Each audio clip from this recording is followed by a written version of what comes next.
Çıkmadan beni izleyip önce sahibine, sonra da sana mı söyledi ne olduğunu? Evet.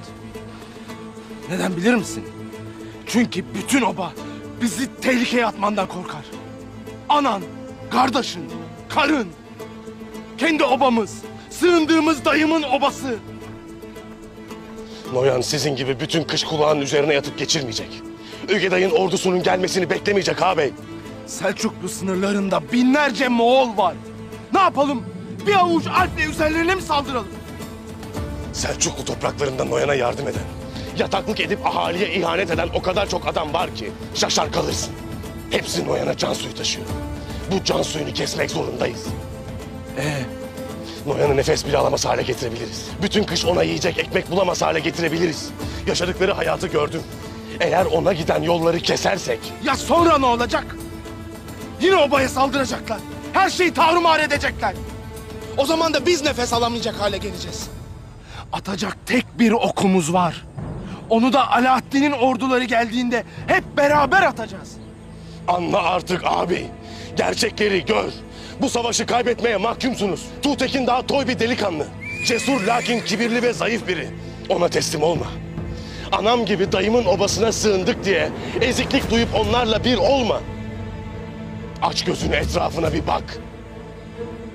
İki oba kurbanlık koyun gibi beklemekteyiz. Kasap yakında gelecek. Her tarafta casusları var. Sen aklını yitirmişsin. Mümkün değil bu. Mümkün abi. Bunu yapabiliriz. İnan bana. Nasıl yapacağız? Anamla konuşalım. Anam artık kocadı. Beyliği sen al. Bey sen ol. Bu savaşa girmeye mecburuz abi. Bunu da anam değil, ancak sen yapabilirsin.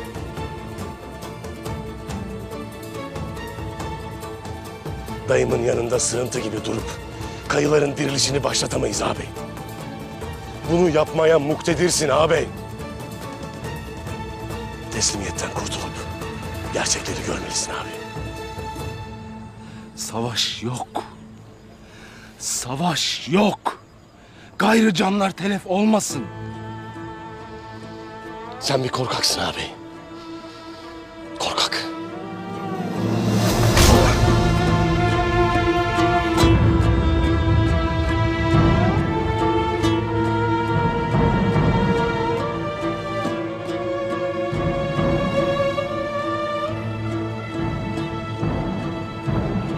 Evet, ben bir korkağım. Babamın bize emanet ettiği obanın birliğini, dirliğini korumak için korkak olmayı göze almış bir zavallıyım ben. Peki ya sen? Yetip gidecek canları düşünmeyen bir şeytansın. Artık ovanın iyice çivisi çıkmış. Eyoğulları birbirine girmişler. Eğer ben de Kayı Ovası'nı sizin elinizden kurtarmazsam bu hayat bana zul olsun. Vur abi. Beni devirene kadar vur. Eğer kim olduğunu hatırlatacaksa beni devirene kadar vur yumruğunu.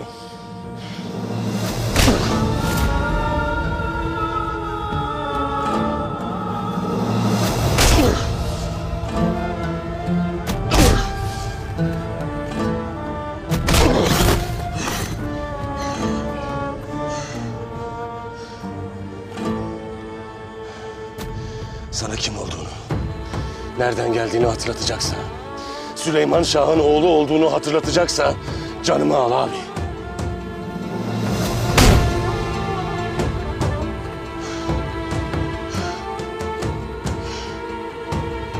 Hatırladın mı abi?